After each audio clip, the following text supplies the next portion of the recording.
Wonton soup is my favorite bowl of comfort food for breakfast, lunch, dinner, or a midnight snack. I usually keep a large batch of these frozen in my fridge all the time so I can have a bowl whenever I feel like it. These are really not that difficult to make. For starts, you need to roughly chop some scallions, just the white part, and some ginger. Now we're going to be using these after we crush them lightly to make a bowl of ginger and scallion stock. You can use chicken stock, you can use pork stock. We have some of our own pork bone stock, and we're just going to soak the scallion and ginger in a bowl of stock. This will extract most of the flavor from it, and we're going to use this to mix into our ground pork. We're also going to add some star anise. We don't want to add any of these things in directly because it'll be too strong and overpower the prawns that we're also going to be adding in. And for the prawns, we're going to just chop them into small pieces. We're going to add a single chunk along with some pork into every wonton. Now you're going to want to add these things into the pork before we mix in all of our stock. We're going to add a little bit in at a time, completely incorporate and stir in a uniform way. So what this means is that if you're going to be stirring in a clockwise motion, don't switch to counterclockwise and vice versa. By stirring constantly in the same direction, you prevent the stock from splitting away from your ground pork. You do not want a puddle of pork stock at the bottom of your bowl of fillings. Now we are using store-bought wonton wraps from our local Chinese supermarket.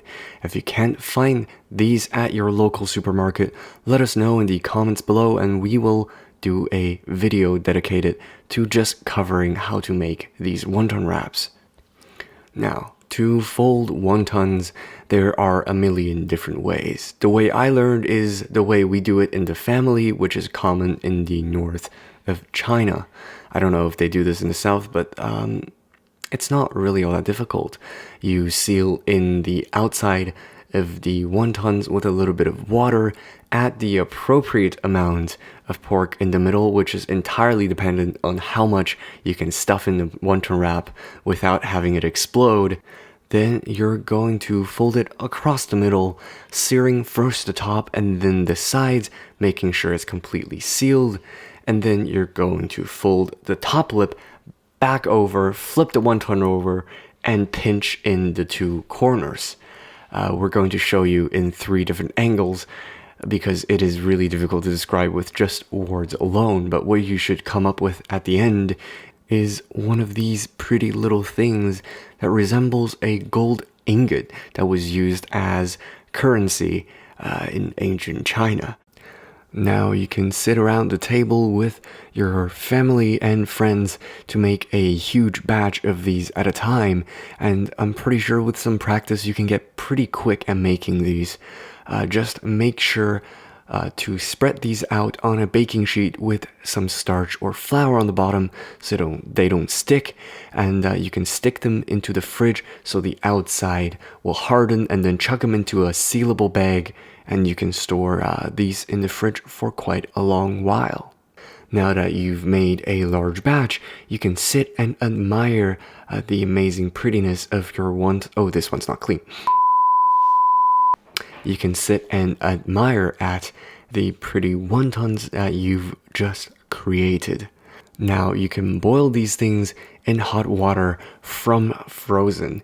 It'll actually taste better if these have been frozen before because the water that breaks down from the pork will seep out into little bites of soup inside the wontons as you cook them. Now let's prepare a bowl of soup for the wontons. You want a little bit of salt, a little bit of sugar, and just a squirt of vinegar and a little bit of soy sauce. Now we are going to add a little bit of body to the soup by adding in some pork bone stock, and then to that, freshly chopped scallions. Then you can fill the bowl up with your cooked wontons and the liquids that the wontons have been cooking in. The starch that leaves the outside of the wontons in the soup will add a little bit of thickness to the soup itself, which will add to the mouthfeel. And that's it. you are ready to enjoy these for breakfast, lunch, dinner, midnight snack, whatever you want to do. If you want to see more amazing content like this, make sure to hit the subscribe button and follow us on Instagram